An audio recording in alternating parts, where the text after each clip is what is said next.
everyone. Welcome to the Inspiring Big Leaders Executive Talk Show. And the topic today is Accelerate Your Success. Now, yesterday I was at Dr. Reynolds' session and she said this and she mentioned something that was so profound.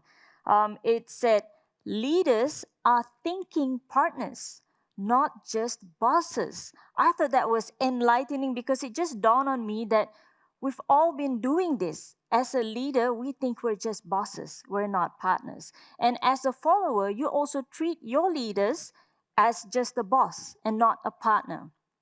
So it takes two to tango. In order for us to change this story, this correlation that we have with our subordinates, with our leaders, with our colleagues, we need to change ourselves and we need to change them as well.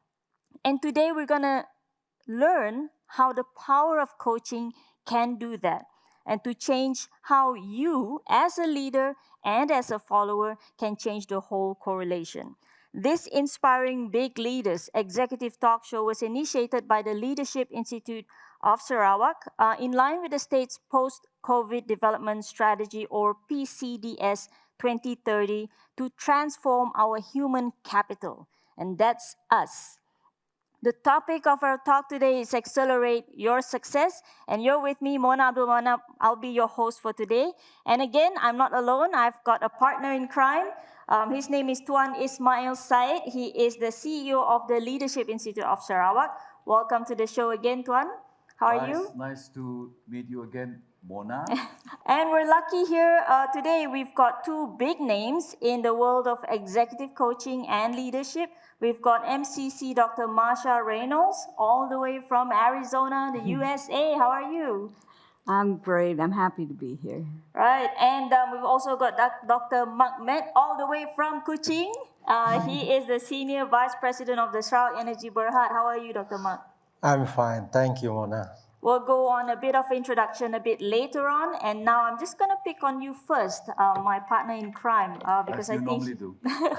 as I normally do. We've learned that this Inspiring Big Leaders executive talk show, it's part of the state Leaders Build Leaders initiative, right? And that's to develop leaders that create impact for the state and to take the state to its transformation 2030. Now, how do you envision this leadership transformation for the state aspiration of 2030, and what does Leadership Institute Sarawak, your organization, aspire to do to support this?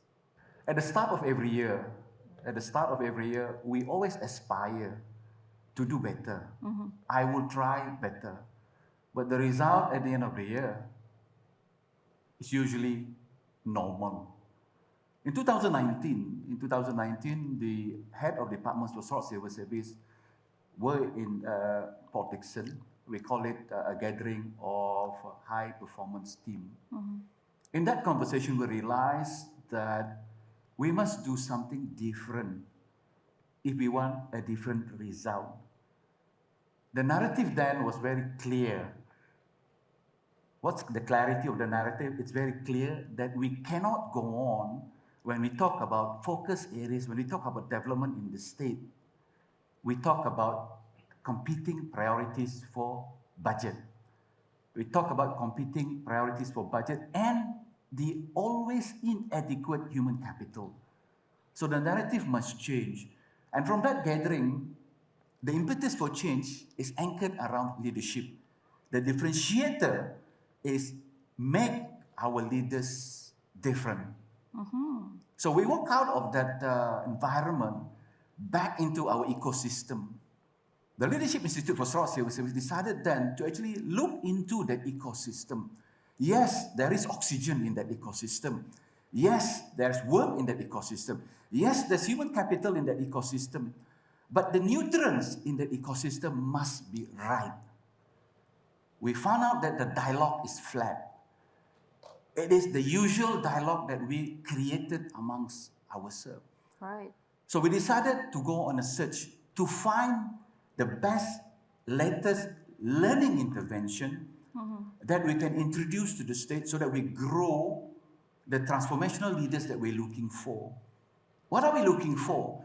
We're looking for a learning intervention that actually can develop our emotion. Maturity, we call it emotional maturity. We're also looking for a learning intervention that actually will shape our thoughts, the clarity of purpose. And with that clarity, we hope that it will begin to give our leaders the courage, and that's important, the courage to shift behaviors. And you mentioned about learning intervention tools that you want to introduce to build our state leaders. What are some of them? Let me focus on a few, probably one for the purpose of this morning. I think the approach is not to pick one over the other. Do we pick mentoring? Do we pick teaching? Do we pick counseling? Do we pick coaching? It goes back to what we're talking about. We should have an array of tools before us in our suite. Because we live in a strange world, Mona. We live in a strange world where, if you go back to the first talk show that we had, we talk about big leaders in civil service as leaders that go beyond the ability to translate, vision into strategy, strategy into plans, plans into activities. Because you deliver through others now, and that's complex, and that's different ecosystem. But the ability to deliver common good across 15 agencies, as we spoke during those days, is difficult. But we need to find the right intervention that allow for that to happen. And that's where we come closer to where we are this morning around finding coaching as the best learning intervention that we can have that will allow for what I've talked about earlier, develop your emotion, shape your thoughts, encourage you to shift your behavior. Right, so you've discovered that you will be focusing mostly on coaching, or will it be a mix of coaching, mentoring, training programs, and others? What's the right balance will be the question. I think it's dangerous to go through into an organization and say, this is my prescription to you. And I think it should be a balance between what the ecosystem requires. Because if you begin to look at organizations that people operate or where our leaders operate, some could have been more matured than others. But the ability to understand that ecosystem and the right amount of nutrients that you need to feed into that ecosystem is important. It might be mentoring, you need more. It might be coaching, you need less. It might be counseling, you need more. So I think that balance needs to be managed by an organization like the State Human Resource Unit and the Leadership Institute for Short Civil Service to be able to manage that balance correctly, together with our HRO or HRC, our HR officers and our HR champions that we have in the agencies to help us to take it through. Because I think what we need to understand, I think all this talk that we have, we must bring it home. We must bring it home. It must be something people know about, feel about, and know what to do. Yeah, and make me understand a bit. If when you say coaching for the state leaders, are we going to coach them, or are we going to coach them so that they become coaches themselves? I like the way you put it. Now, allow me to dwell a bit more on what we do for the state, because I want to use this phrase that I've used earlier, bring it home. It's not going to be a big slogan. We don't want to make it a flavor of the month. Yes, because it's a $2 billion US dollar industry in 2019. Therefore, the Sarawak Civil Service must have it. No. We have embedded our coaching into key processes that we have. So to make sure that it is embedded, all our onboarding of officers, our so-called professional group, has the feel of what coaching is by a real coach. But in that conversation, the supervisor will be participating. So that is what we call the initial understanding of what a coaching conversation is about. All our high-performing leaders program, we inject it with coaching and mentoring. Of course, the C-suite will have a direct coaching relationship. So there are two parts to it, two paths. One, you have the feel of a direct coach. But what is important, as I've said earlier, the dialogue, the nutrients for the ecosystem must be anchored around a coaching conversation, because that's what will allow us to achieve what we desire initially. In a press statement yesterday by YAB Premier of Sarawak, he talks about the missing link between aspiration and the ability to deliver the common good for the state is our ability to evoke mindset and make that behavioral transformation. And there's no better approach. If we look at the latest learning intervention, we have to combine it with everything else in our processes as coaching. Wow. So it is a suite of things here. Right, and you mentioned this missing link in the first episode as well, and I think that's something that you're trying to find and trying to also narrow that gap that we have, Correct. right? It goes back to what I've said earlier. It's a very simple reflection, and I learned this from Dr. Masha. It's a very simple reflection. Without the intimidation to want to change, without the fear of I must change, but it is through the realization, the consciousness of through reflection that hey, something has to got to be different. Right. It is that piece. Why is it when I try out to do better every year, it turns out to be usual? And that's the missing link we need to understand. Okay, and that missing link is the people that we have in the state. The people, the leaders that we are training or coaching, whatever that we're doing with them. That's a missing link to achieve our aspirations, our goals for the state, right? It is our people. It is, it is. But they need a system Right. as well to get them through it. It's a system. We'll talk about the system a bit later. Okay, we'll talk about it a bit later and we'll include the two of you. But we're going to go on a short break. See you shortly.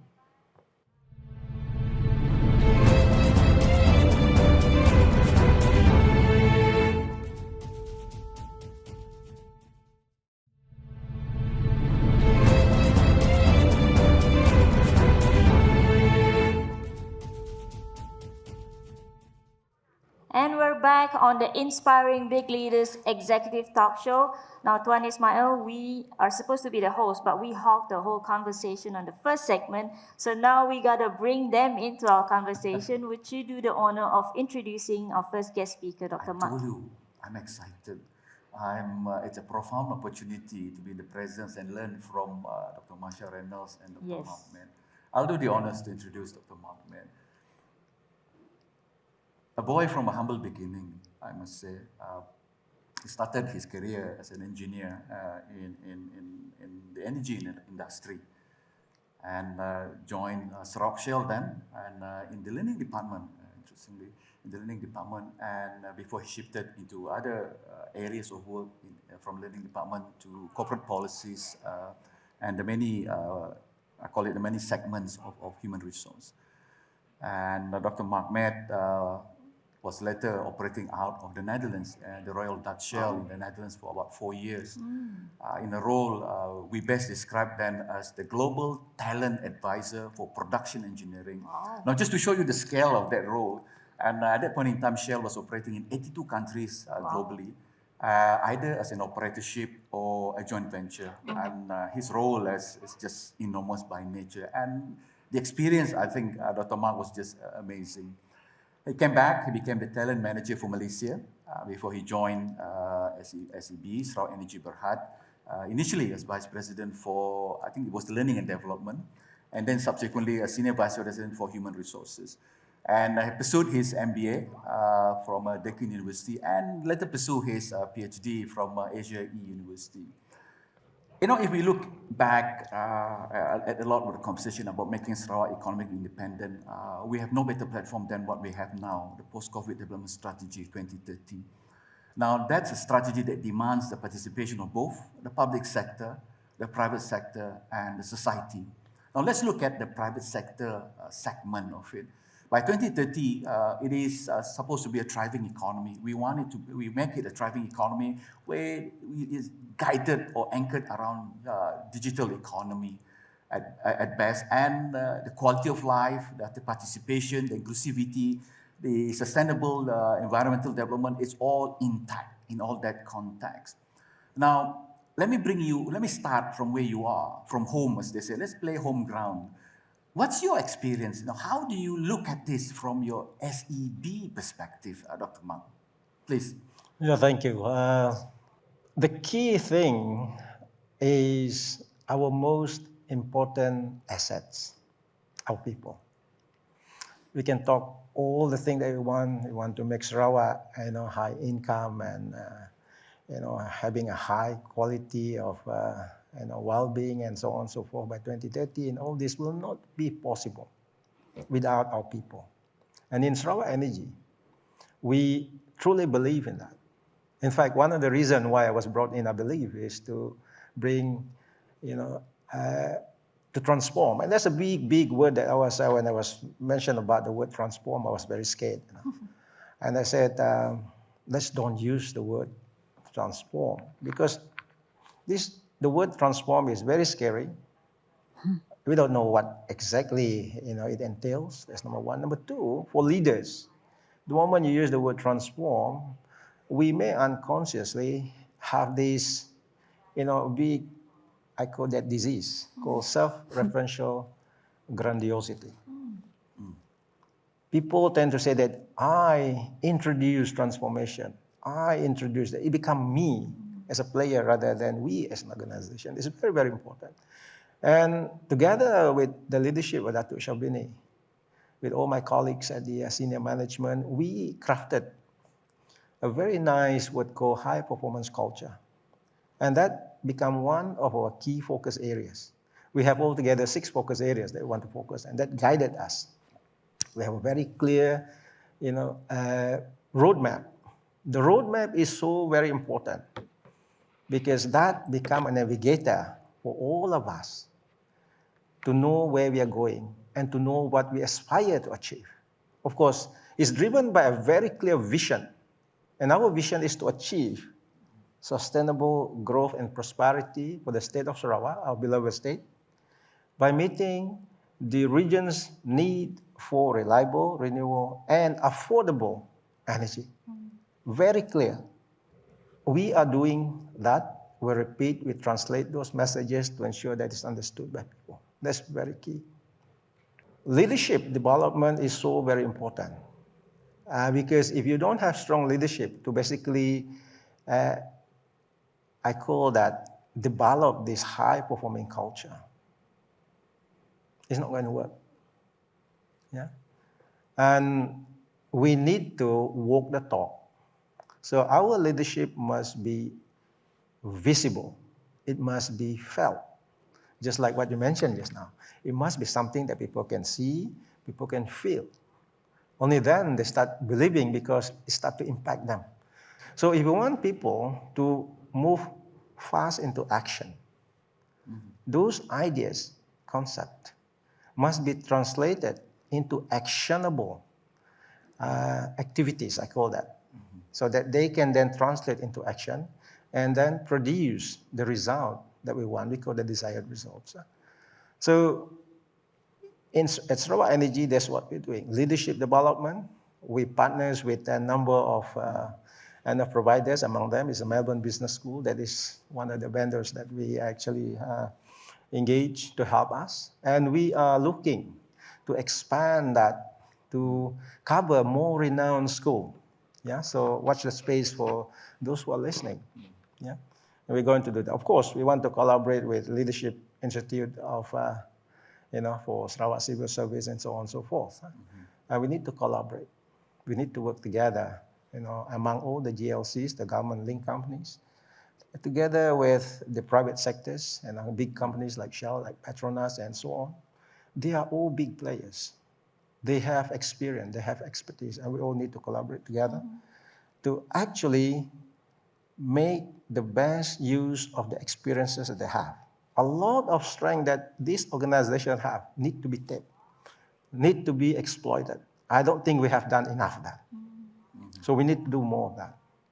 And founded on the belief that our people actually have what it takes to bring us along to realize this transformative change, or productive change. All they need to do is they need help, like what Ismail mentioned just now, the ecosystem. And this ecosystem cannot be an ecosystem that is idling. It got to be working. It got to be cranking. And one of the things that we need to do to help crank this is what Dr. Masha is going to talk about, coaching. So it's really a very apt topic to talk about. How do you accelerate, your success through coaching? Because coaching is one of the ingredients that will bring success, that will help our people. In Malaysia, what I noticed is the talent that we have, what people like to call human capital. I like to call it people. We are all very talented, but we are shy. A lot of our talent, our capability are all hidden inside. Our job as leaders is to surface that. a lot of words resonate. I want to take you out of SEB for now. Take you out of SEB for now. We have in our audience, we have people from GLCs. And that was my initial question around the role of GLCs, government-linked companies, in contributing towards PCDS 2030. Now, if you are given the opportunity now to actually address, as they call it, address the nation, and what would you tell GLCs now from a leadership agenda? If you need to contribute to 2030, these are the 5 points you must think about from a leadership agenda that will help you move into where you can contribute to a state. What would that agenda look like, Dr. Mark? Thank you, Mal. I think first is let's try to slice this into something that we can understand. And if you look at some figures was given to me and in terms of revenue Correct. between now and 2030. And you look at it and translate that out, my calculation, hopefully I may Charles or sometime I may not be able to count properly. It translates into 13 billion per year, ringgit. And that is massive undertaking. Yeah. So how the heck do we, Sarawak, increase that revenue, 13 billion per year? You look around, I think probably everybody ran away. But remember, we in Sarawak, we have what it takes to deliver that. What we need is that belief system. We need to believe. So now, how do we do that? Very simple. Make sure that most of the company must contribute to that bottom line, right? That's what businessmen, very focused businessmen will do. They said, I don't care, how I deliver it. I must deliver this 13 billion at the end every year. Yes and no. The yes is you need to deliver that. The no is you can't deliver it anyhow. You must deliver it through our people. And if you want to deliver through our people, like I mentioned just now, we need to have that art of delivering through people. And what is that art of delivering through people? If you want people to deliver for you, you must show interest in them. You must be interested in developing them, understanding them. Understand. Dr. Masha will talk more about this later on. He's the expert in that. Understand their perspective, understand their value, understand what they want. And show your interest. Develop them so that they can achieve their potential. And if you do that, people will be dying for you. People will be working. They give their hearts and soul to you. And that is what Sarawak government need to do. And if we all do that, not just the GLC, but all this, the Sarawak government need to actually reinforce this message to all the private sectors who employ Sarawakians and, well, not just Sarawakian, but perhaps also Malaysian. But you talk about something which is common in many industries. Development of people is a competing priority versus return on investment to shareholders. You have to make investment in development in people, which you not necessarily will get 15 years down the road on leadership. So how do you dispel that myth? Investment in people is equally good versus the ROI that you make on any other things other than people. So how do you balance that myth or dispel that myth, Dr. Mark? Okay. Well, if I look at Sarawak Energy, we are in a very enviable position because we have revenue. We are in good shape. So we can deliver the business bottom line that is at the end of the day dollars and cents. At the same time, we can develop our people. But let's look at SME. Yeah, small, medium enterprises, where they don't have that luxury, where they can invest in developing the people. Yeah, forget about developing people if your business collapses. I mean, that's a reality. Right. Yeah, so I'm talking about survival today, particularly during the pandemic. How can I survive? If I don't survive, don't talk about developing people. That's the dilemma that these people are facing today. So we need to have, and this is where the authorities, when I say authorities, the state authorities and the national authorities need to work together. I think they already have those ecosystem in place, but we just need to ensure that all the cylinders work, firing up, to ensure that the SMEs are being helped in terms of developing the people. We need to put that ecosystem in place. We need to ensure those cylinders are firing. Yeah. Right. And that's very, very key. Yeah. And because you cannot deliver your business bottom line at the expense of not developing people. Sorry, it wouldn't work. Yeah. And I think you're right there because different, especially SME, their bread and butter issues are different.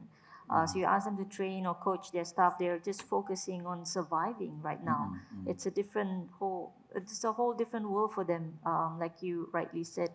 And again, I think we're going back to the missing link now is the people. Again, the development of the people.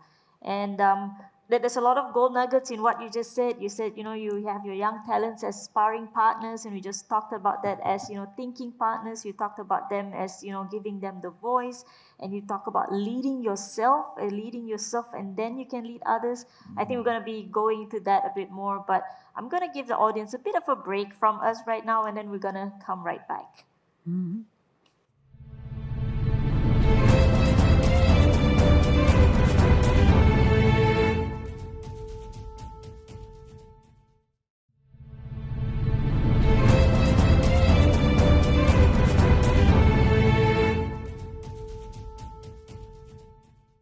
And we're back on the Inspiring Big Leaders Executive Talk Show. And before this, we were just listening to Dr. Mark talking about GLCs and SMEs and Sarawak Energy in particular and how they do things. And I found a lot of interesting things. I think I might copy it for my company as well. But right now, we're going to talk about coaching. And I'd like to introduce Dr. Marsha Reynolds. I'm sure you guys have read up on her. But for those who have not, I'm just going to read out. I can't memorize like how Tuan Ismail memorized everything on Dr. Mark. So I'm going to read them out. Dr. Marsha Reynolds is the number 5 best coach in the world. And this is by Global Gurus. She coaches CEOs globally and does executive coaching engagements in 43 different countries. Her clients include Duke Clinical Research Medtronic, Hershey, the Hershey's chocolate, right? That brand.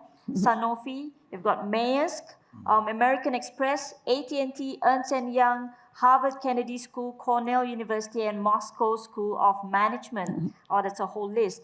And she's the 5th global president of the International Coach Federation. Now, here it is. She's also the author of a few best-selling books. And if you haven't one of them, you should get at least one. The first one is Coach the Person, Not the Problem. The second one is Outsmart Your Brain. I think I'm going to get that.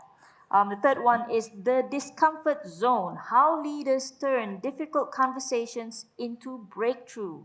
And the fourth one is Wonder Woman, How High-Achieving Women Find Contentment and Direction.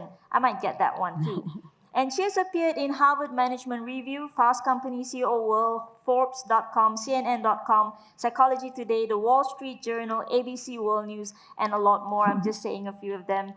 She's got her PhD in Organizational Psychology, and right now is the president of Co-Visioning LLC in the USA, and holds senior positions in Microchip Technology, Learning Edge Inc., and ITT Alcatel Korea. So Marsha, we hear a lot about people like Mark Zuckerberg, Warren Buffett, Steve Jobs, massive success in their own right? And it's easy to think that they've probably got some support in the background. They probably started somewhere in life that made it easier for them. Or perhaps, they were just lucky. But really, were they just lucky? Or maybe they had some coaching along the way in their journey? What do you think of that in terms of all these successful people? And you've done a lot with Fortune 500 companies, with top leaders. How do you look at coaching going into this journey of success? I don't know one successful person, whether it's in business or sports or whatever they choose to do, that they have done it alone. And I think when we try to do it alone, we plateau at a certain level. So I don't know those people personally, but I do know that if they were lucky, it was because the opportunity was there. But that doesn't mean that they necessarily just jump on every opportunity. There's always somebody that believes in you.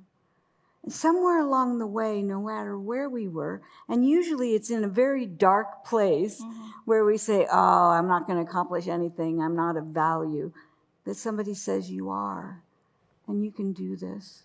So I think it's that belief in me that helps me to engage and bring out my own self and adapt it to the world.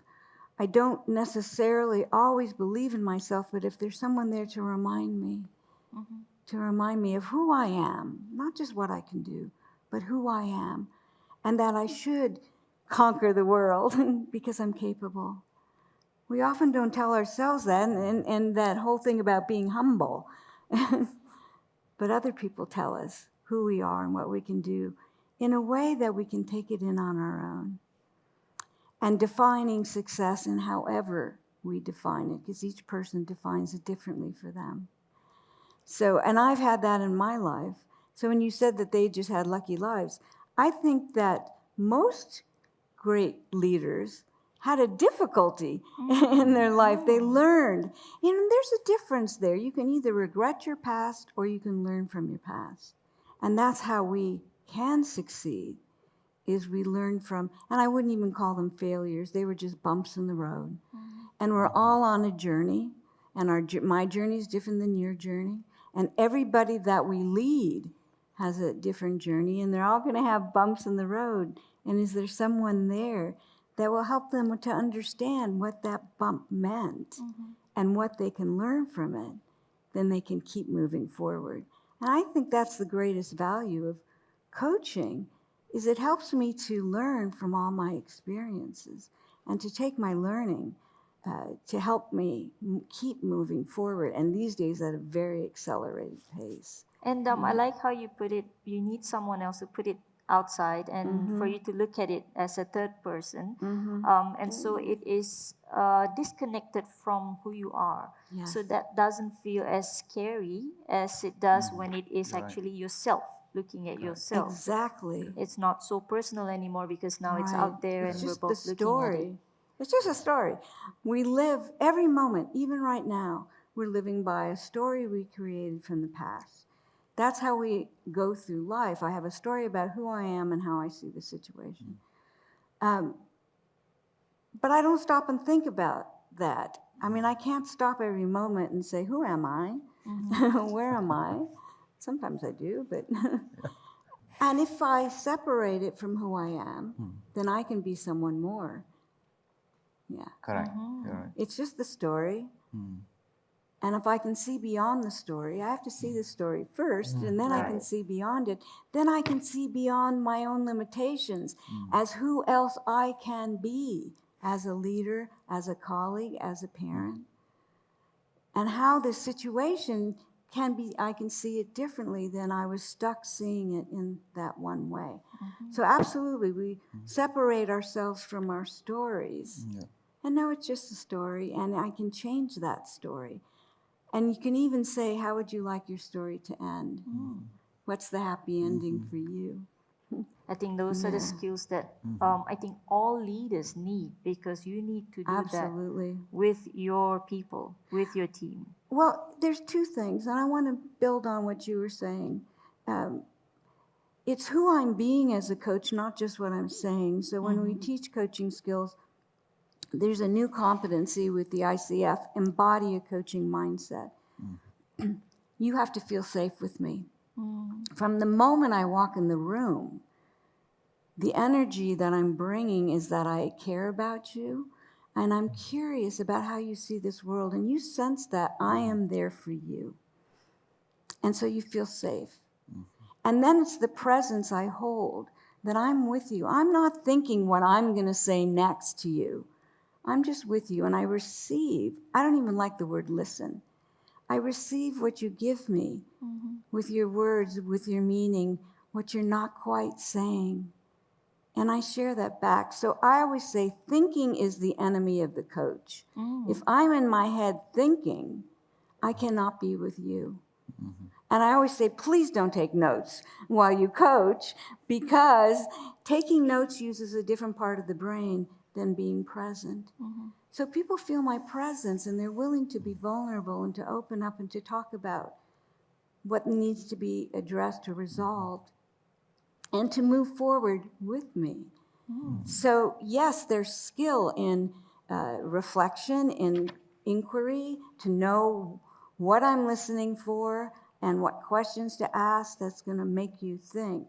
But it's just as important. I always say mastery is the deepening of presence, not the perfection of skill.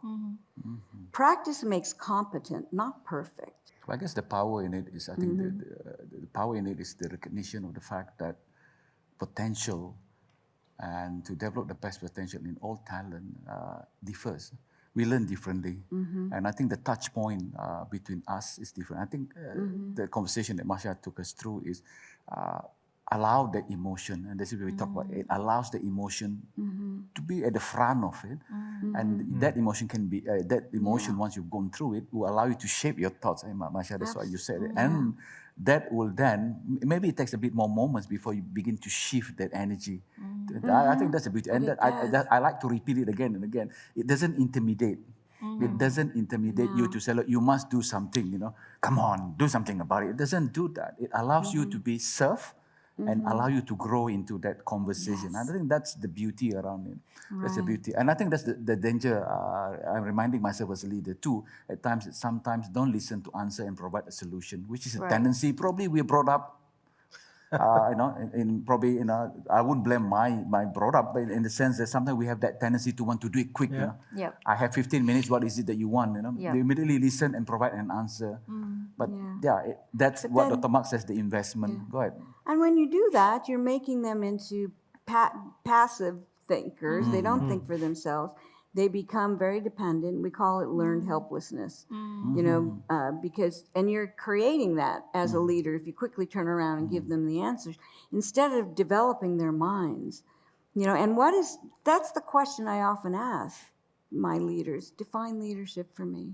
Who are you as a leader? And then the next question is, how would the people that work for you define leadership?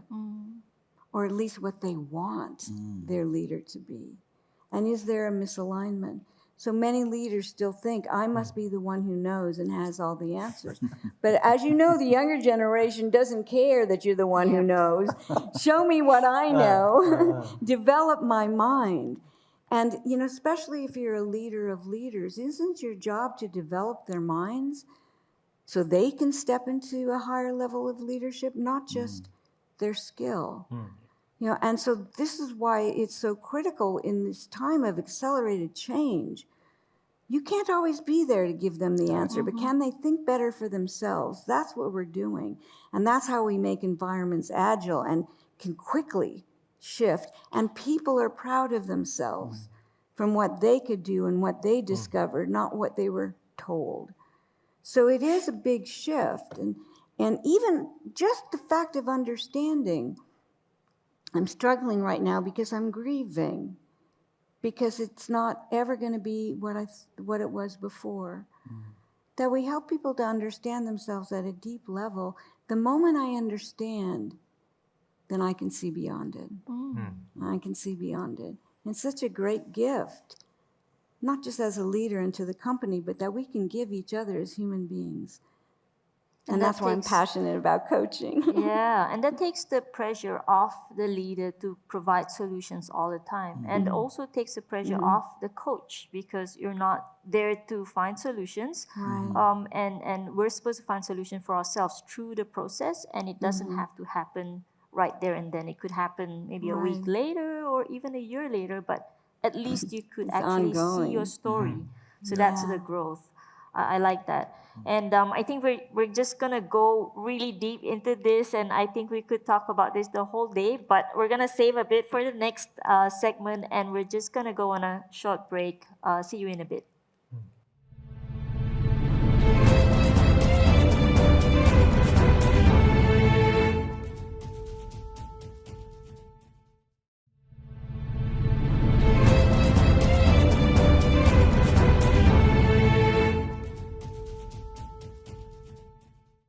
were just talking about coaching on, and we're gonna go on and on again on coaching. So Marsha, we hear a lot about successful people having coaches, and you mentioned that yourself. Barack Obama, Richard Branson, Oprah Winfrey, Tony Robbins. Even Tony Robbins needs a coach. But what is it that makes coaching so important to to these people who are already successful in their own right? Why do they need coaching? Why is it so important? And when you reach a certain level in life, do you still need coaching? I am grateful for my coach. There's interesting things that go on in the brain when you become that top person. There's even some research that talks about the focus on power and what that does to us. That sometimes a coach is there to keep you humble. That's But right. but the higher up you are, the less likely people will tell you things about yourself or the situation around you that it's wrong. They're afraid to. So most companies I work for, they may have internal coaches for leaders up to the top, but at the top level, they use external coaches who aren't afraid of them. To help them think. I had a bank president for 8 years. I coached her. Wow. And the key word there is her. It was a female bank president, very few where I live, and most of her leadership team were men, and there were things she was even not comfortable talking about to them. And so having someone, a thinking partner and a confidant, to explore challenges, because we all face challenges. You don't get to the top and have no challenge. Like to think so. But to be able to be yourself with someone and to talk through how you see things and is there any other possibilities? Am I not seeing something? It's really critical, especially for the people at the top, to have a coach to help them think. Yeah. Right, I like that. And the coaches are the ones who keep them humble. Sometimes we get a bit over ourselves when we get to a certain level in life. And Dr. Mark, you're a successful person right now already, and you've gone through coaching. What was your experience with coaching? I benefited a lot from coaching. I'm blessed. I have so many formal and informal coaches. Sometimes we call them mentor, but these are the people. I want the messages. These are the people who are so caring about you. Yeah, and so to me, it's a lot easier to establish that partnership. And the word is partnership that Marsha mentioned a couple of times. Partners. I trust them because I can see it from their eye, from what they do, and the willingness to listen to you. That gives you that comfort that you can trust them. So I benefited a lot. And the one that I said is sometimes it's not comfortable is when they share with you something that you didn't realize. And some of these things are not something that are pleasant. And you say, yeah, is that me? So it takes time for you to come into terms with that. Yeah. As a human being, the first thing that you do is you deny. Cannot be, that can't be me. And, like what Dr. Marsha said just now, it may happen, a couple of days, a couple of weeks when you reflect, on it. And one of the things that actually a real example is when I was working in the Netherlands. I know most of the people are not Malaysian. I always thought that I don't really have that courage to challenge senior leaders. Yeah. And when I went to a leadership program and you have to go through this self-assessment, and I did the assessment and 360 degrees feedback, and the race, including my stakeholders who are senior leaders, they just give me different response, saying that I do have that. That's what they saw. I rated myself quite low. They rated consistently or very a lot higher than me. So I start to look at it. And this is where I was talking to Dr. Masha before, the Johari window that I'm talking about, my blind spot. That I didn't see it, but they saw it. And I always like to look at coaching, not just at work, even though the focus of coaching for high performance, But we need to look at coaching today. You mentioned about the well-being. Look at the person as a whole. That's why I like what Dr. Masha say. Coach the person, not the problems. It's the person. So, and I always when I say that my best coaches are my children, I mean it. Wow. Because they saw me, they saw the good and the bad of me, and they give me feedback. My children say, "Daddy, that's not right. You're not doing it right." I say, "Oh yeah," and children, they speak their mind. I like it. Yeah. And so coaches may not necessarily be people who are, at certain high position and they have all the knowledge in the world that you don't have to. It could be somebody just holding a mirror and say that, "Hey, Daddy, like my children, you don't do it right here." Yeah, the coachee benefits from it, but indirectly, I also benefits from it. Sometimes they already coach me physically. I tell them, "Tell me what are some of the stupid things that I've done." Of course, one or two of them, probably they do the prayer first and all pray that Dr. Mark will not penalize or reprimand me.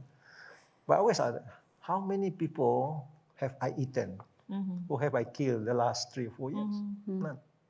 I'd like to. I just got this question on WhatsApp, and they just said we could just take any of the questions as we go along, and this actually is just related to what you just said. That learning happens when at a discomfort, when you're experiencing discomfort. That's when you learn. And this question by Azila Sitam, and she's saying, how do you tackle a person's negative perception when you try to coach them? And but they don't want to accept it, and they accept it or whatever that you're doing to them. They don't want to accept anything, and they don't want to see their own story perhaps. Unfortunately, they're not accepting it, and they're telling other people that they're not able to do their work correctly based on what comments that you're telling them, and or maybe instructions that they feel that you're giving to them. So how do you overcome that? I guess this is mostly maybe a bit of personality or character building or something. There were many words you used that was clear to me the person isn't coaching. Giving someone feedback is not coaching. Okay. And for most people, unless I ask you for feedback, the response in my brain, if I say to you, "Can I give you feedback?" is the same as if you held a gun to my head. That's the level of anxiety. So it's basically, I'm responding as you're making me wrong and bad. And if you're doing it to me and trying to make me change, then I'm going to resist that. You're pushing, I'm going to resist, or I'm going to comply. And that's what makes coaching different than mentoring, telling, giving feedback. So I think those are the key words that indicate to me the person really isn't coaching. Okay. And coaching always has to start with the desire of the person. So I would have to know what's important to you that you don't have now. Is it to be a leader? Is it to be more accepted by your colleagues? To have less stress? Can I help you achieve the goal you have? And within that conversation, you can transform thinking and create change. It has to start with their desire, not mine. Yeah. So to be a coach, a professional coach, that you go through programs, it takes a while, like anything, to move toward mastery. I'm constantly, renewing and learning to keep getting better as a coach. But it doesn't take a lot. I teach leaders how to use a coaching approach. In a couple of days, we can get to learning some basic skills and practicing to create the mind shift they need to have in order to listen in a deeper way. So they know what to give back and what to question. So you can take on these skills, but it needs to be taught first. And then you got to practice, practice, practice. I always like to do training and then some follow-up group coaching So the moment it gets awkward, you don't quit. You bring your awkwardness into the conversation with your colleagues, and then how are you going to get over that and go back to being a coach instead of just being the boss? So there's still a process for leaders, recognizing training is just an event, but the getting personal coaching and group coaching really helps to embody and integrate the skills into your leadership conversations. Right, and on average, how long does that take for a normal person? I know different people will take. A normal person. I mean, commonly, from your experience, how long would well, it take? it's an interesting thing because even if somebody just goes through a 2-day workshop, I have a project manager right now who's watching a number of videos that I created on coaching. She's editing. She's not a coach. She emails me yesterday and says, "Oh, I learned so much from you, and it helped me handle a difficult employee who was very emotional, and how I listened with compassion, and I was quiet, and then just was curious about what was going on. And the person just totally transformed in front of my eyes. She didn't even go through training. She was just listening to my videos. So, you can apply things right away. And then as soon as you see the evidence of success, it builds on your own capabilities. Right. So to say how long, to do it well, I would say again, you want to have essential practice learn the essential skills, and then work with your buddy coaches, your peers, to integrate it, and then maybe come back together and talk about it. And so developing any habit is different for anyone, but you want to spend a few months so you can see the success. The brain won't change until it sees evidence of success. So at the end of the day, you don't want to say, "Oh, I really messed that up." You want to say, "Oh, look how well I did today." So the brain says, "Oh, okay, I can do this." So how long does it take for the brain to say, "You can succeed at this"?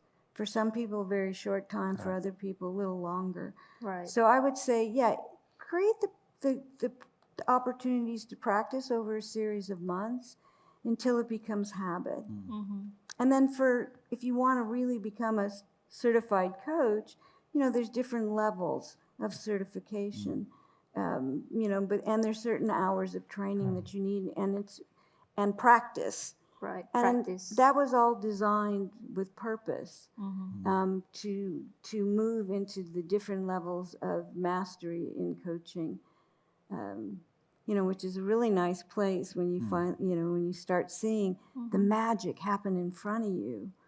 That so inspires people to stay on the journey to keep improving their own coaching. Wow, that's amazing. Okay, I've got tons of questions in there. I'm just not looking at them right now. But we're going to grab some of the questions after this. And we're also going to be doing some live coaching. So stay tuned. And that's going to come a bit later. So we'll be back.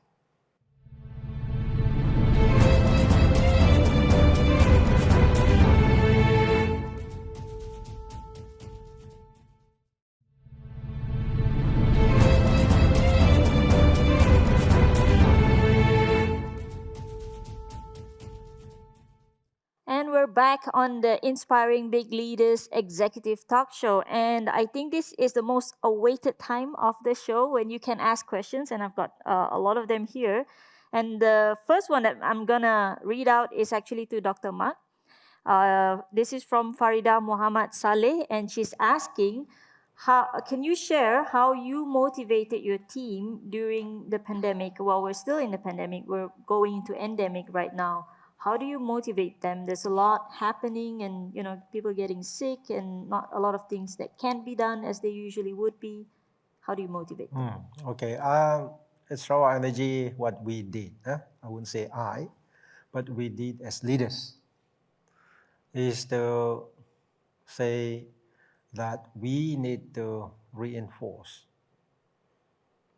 whatever we do to show that we care for our people.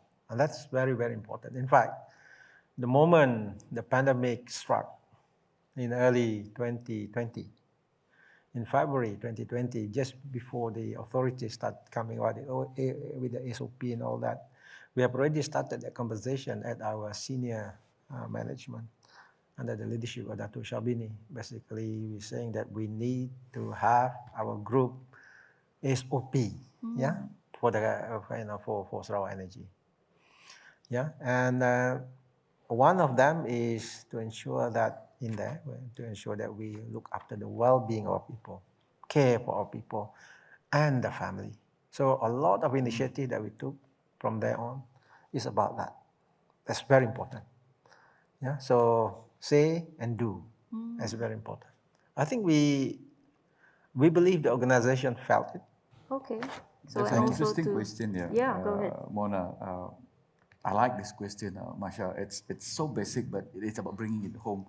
You know, the question goes, having heard all of this conversation, tell me, how do I find the right coach for me? Is there such a thing even? There we How do you go. do that? Bring it home. Tell me.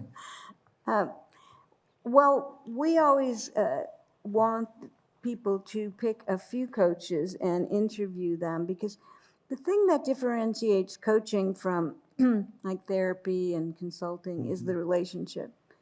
So you have to feel chemistry with me in order for you to feel safe and for me to be able to coach you. So interviewing at least two, if not three coaches. The International Coach Federation has a directory of coaches. You can find, different levels of certification all over the world. They have over 50,000 coaches as members now, so there's a lot of coaches to choose from. But you can also find people who've been coached, and maybe they'll share who their coach was. So, and there's other associations as well, and I'm sure they have directories of coaches. Can I build on that question, Masha? please. There is, again, like I said, I like to ask bring it home questions, Should I pick someone like-minded? Or should I pick someone Totally like Dr. Mark different. that can actually put it straight in my face, Here's the mirror. Yeah. Well, if you really want to change. So I was interviewed by a gentleman who, very high level and just really difficult to be with, and he finally agreed to have a coach. And he interviewed me and someone else, and he didn't choose me. And the woman who runs coaching, she said, "Oh, he loved the conversation with you, but he knew that it would be easier and not be so challenged by the other guy." Right. So, okay, what is the person ready for? I'm very direct, and I do challenge. If they're ready for that, then it's great. Then we can have a good relationship. If they're not, if they're expecting me to give them tools and resources and tell them what to do or just confirm that they're right, then I'm not the right coach. So I think, though, it's what is it you need in the moment? What are you ready for? That's going to help you to move forward, that you want to be clear on that. And in the chemistry session, I ask those questions. Would that be okay to challenge your thinking? Would that be useful to you? Excellent. Go ahead, Mona. Yeah, and just this is I guess a follow-up question. This from Petrus Bori. He loves helping others develop, and he's now thinking of becoming a coach. But what's the Great. first step? Well, again, I'm going to say you want to choose a school that's accredited by the International Coach Federation. And they're the most well-known and respected association in the world. So if you decide to go for certification, then put your money in a school that's accredited. And again, they have a directory of those, and there's hundreds of them around the world, so you don't have to travel. They're all remote these days. Yeah. So I'm on faculty in the US and Russia and China and the Philippines for coaching schools, but they're all ICF accredited. All right. So, And does yeah. coaching work on Zoom nowadays? Like, do they allow for you to do virtual coaching? I've always done virtual. My first school I learned from was on the telephone before Zoom and all of that. Right. And I coached on the phone. But there's something about it being remote that we get to the point much quicker than, the whole thing of being together and, and how's it going. And so, or what I do is both. I may even fly somewhere, meet the person, we have some coaching, I meet their boss. And then we go virtual, and then maybe after so many months, I'll go back and meet them live. So it's a combination. But with with Zoom or meetings, a lot of companies don't allow Zoom. They use Teams. Microsoft Teams. We see each other. We can connect. There's no really wall there. If I don't put a wall there, and I'm still with you, and I see you, and don't let my cat distract me, then we can get somewhere. And this is an interesting question by Shafika. I understand now that coaching is about deep discovery. That's what she's saying. But what happens when you coach someone who isn't willing to be vulnerable? What do you do? Well, there's actually different levels of what we call coachability. That oftentimes when people have to have a coach, there's some resistance. But I always say, so let's forget about the organization. What are your goals? What can I help you with? If it's being paid for anyway. So there's that, but there's also what you said, vulnerability. That it may take some people a little bit longer to trust me and feel safe before they open up. I think I'm pretty good at creating that, but it could take a little longer. So, I always say don't just judge them as not being coachable unless they just flat out say to you, I don't want to be here and I don't want to be coached. Okay.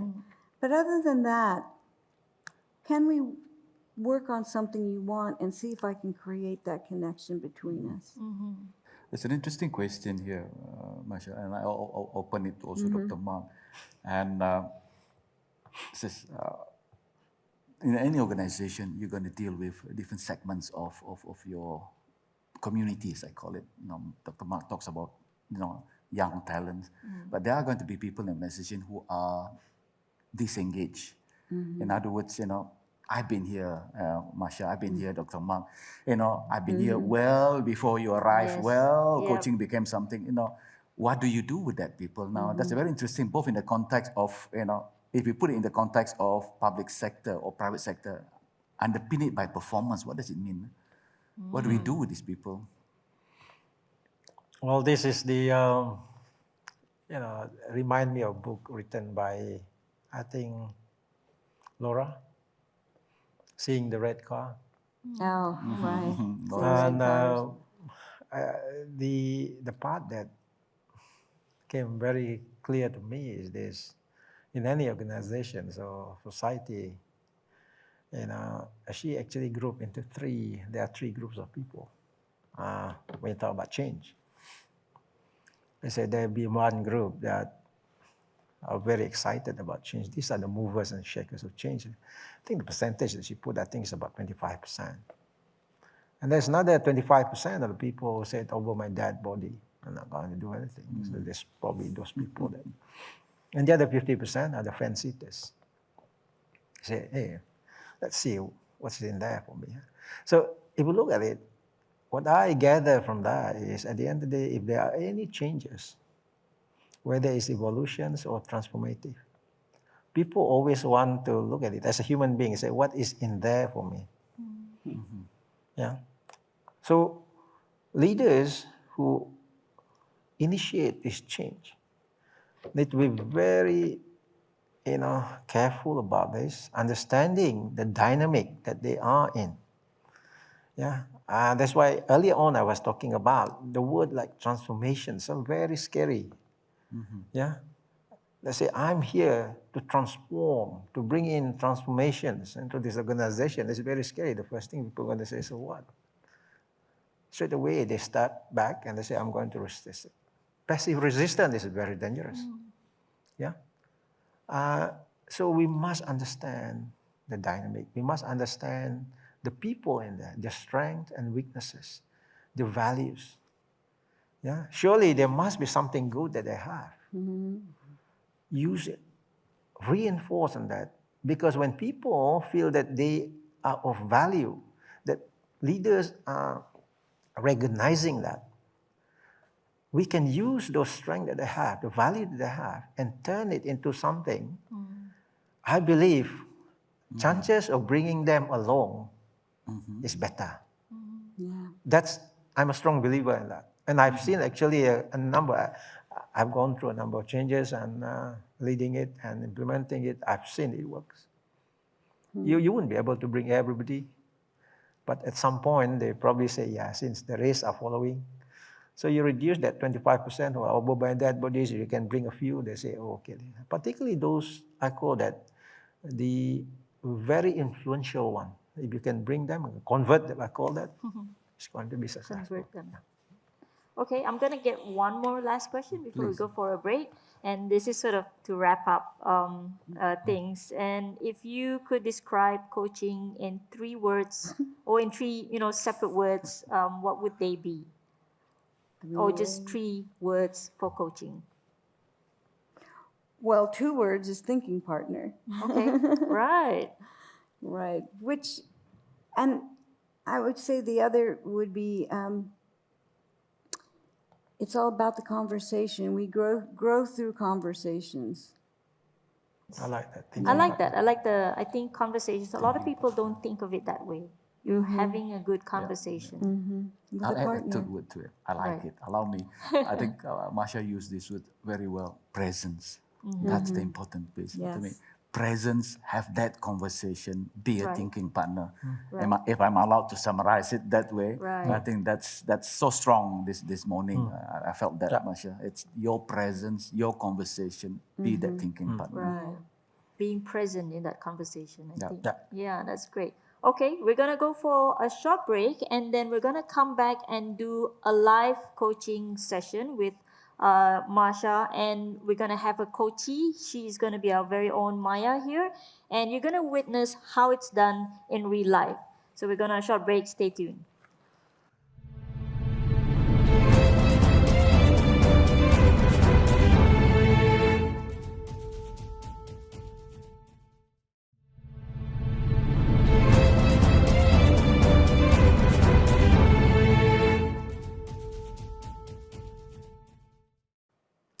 So Maya, thank you for volunteering for this. It's not easy to be coached with thousands of people watching, but you have the courage, but it says to me you also have something you really want, some perspective on. So can you just share with me a little bit about the challenge you're facing?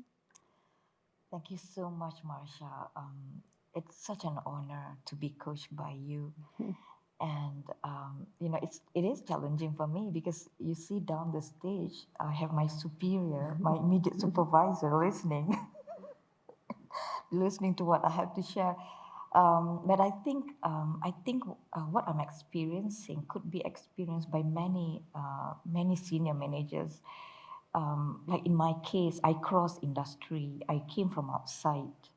I came from academic world where the nature of job is so different. It's a lot of thinking. The neurons are so busy every day. And because of the job that requires a lot of neuron work, we have the time in the world, to accomplish our tasks. But when I cross industry to more like both brain and implementation world, such as the industry we are in right now, I realized that I struggle a little bit because number one, I don't have time for adaptation. At this level, I think, at senior management, senior leadership level, we don't have that luxury of time like the onboarding grade 41 or young executives have, They have like 1 month for onboarding and wow, so heaven, but not for us. I remember I reported for duty at 8 o'clock in the morning. 9 o'clock, I was already presenting a plan for implementation to one of the top leaders. And you imagine that, how much adaptation do I have? I don't have any. But I think that's the reality with many senior leadership. And what more when you cross industry from academic world to a real operation, and you are the brain of the operation. Even though you are the brain of the operation, you have to also be good at the operation because you have your team members who are looking up at you, who, and you can't tell your team member that, hey, I don't know how to operate. You can't say that, and you have to like catch up in your own way. I went into courses without them knowing. Now they know. I went to training. I was learning 24 hours a day, catching up with whatever I need to catch up. So I don't have time for adaptation, and I have to perform. I have to take my team to perform, which I love to do because I have really good team and I have really good superior. My concern here is I know I need to upgrade my brain performance. Upgrade your what? Brain performance. Brain performance. Yeah. Okay, so let me share with you a little bit. It was sort of a shock when you shifted from academic to this Exactly. fast-paced and trying to catch up and having to do things quickly when you want to do them well has been difficult for you. But what you're seeing that you think your brain is not adapting. So when you said I need better brain performance, what do you mean by that? Yeah.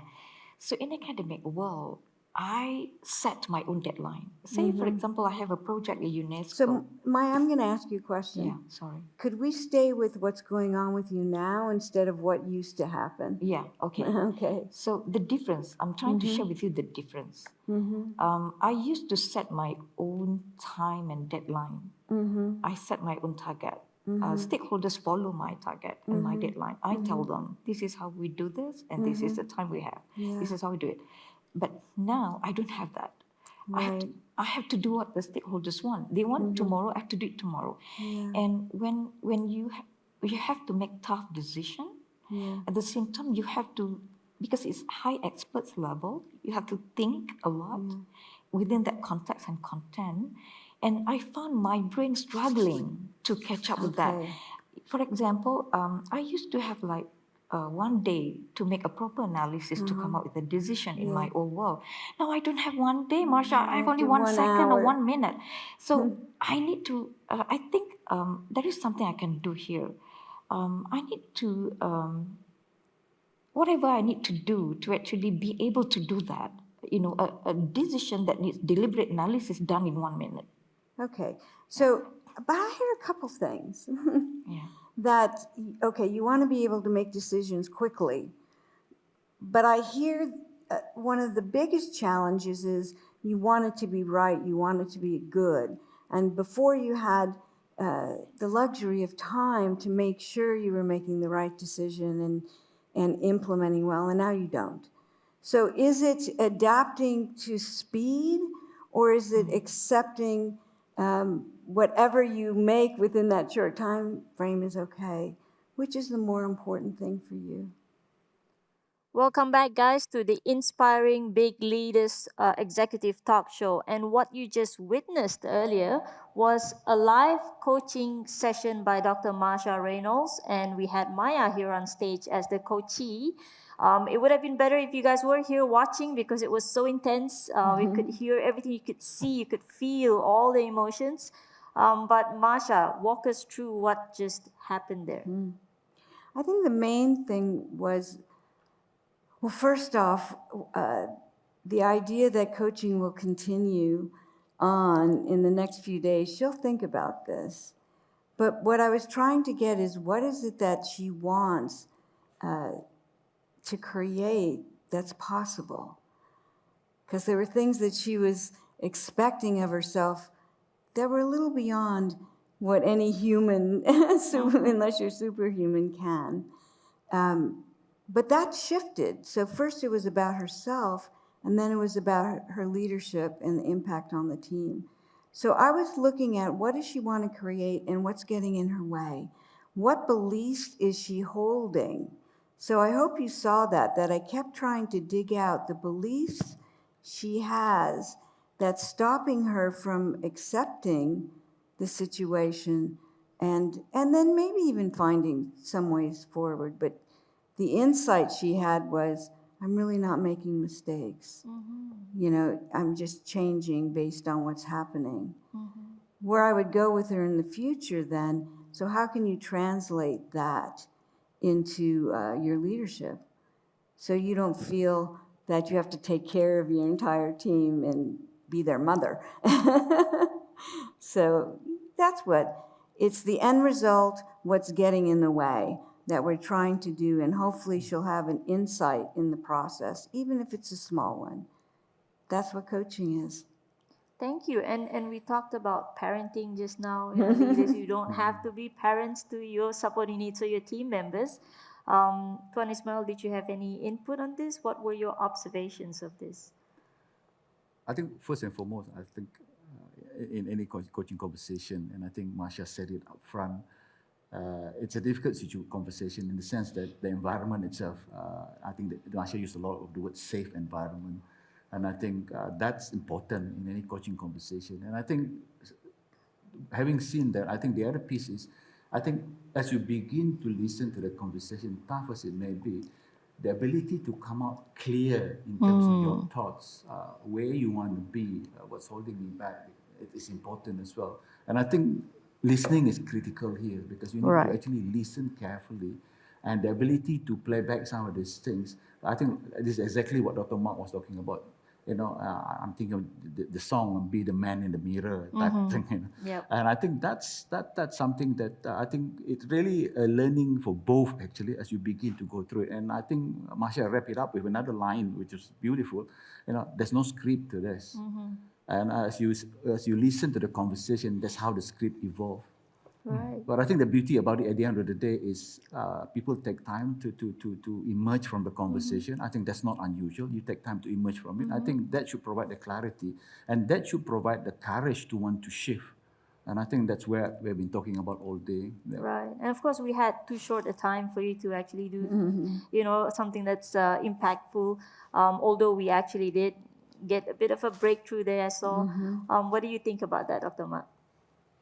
Well, having this coaching conversation in a time constraint of 15 minutes, what you people have done, to me, that's wonderful. In a normal coaching conversation, you normally do it longer than that. I think that's very important. I normally don't what I call box myself with time because you never know. It could be shorter, it could be longer. But typically, what's very important is to really listen, understand the person's value. I think Masha did it extremely well. Right. And she paraphrased it. I think that's good. And one thing we must remember, coaching is an art. Yeah, you get better and better as you do it. As you do it more. Yeah, so I'm pretty sure Masha, Dr. Masha and what I call Maya, as you do this more and more, you get better and better. It becomes so fluent. That actually is so natural. And when you reach that stage, that kind of process, and that is where you feel that you cannot live without coaching. Yeah. So to me, it is an art. Yeah. Right. A process that you go through and you get better and better. And you feel that without coaching, there's no me. Yeah. So I think well done. Yeah. Thank you, Dr. Mark. And both of you mentioned listening, and I think that's the most important thing here. Having a conversation is not just about talking and responding, it's about listening as well. And we would love to have questions from the floor, but we are running out of time. But if you do have questions, you could email them directly to Dr. Masha. I think we've got the email. We can email them to you. We could post the email on the chat box, or we could email them to you later on. And so if you do have questions, you could email it directly to her. And that's all the time we have today for this amazing session. And this is about accelerating your success through coaching. And you also saw a live coaching section there. And right, so we are ending today's session, and I really would like to thank our guest speakers, Dr. Masha Reynolds. We've got Dr. Mark Met. Thank you for being with us here Thank you. today. And of course, my partner in crime, Tuan Ismail Said, making my life easier every time. And of course, to the audience here in the studio and also on Zoom, thank you for all the questions that we've done before. Until next time, this is Mona, inspiring big leaders. We'll see you on the next one. Have a great day. Yeah. Thank you. Thank you.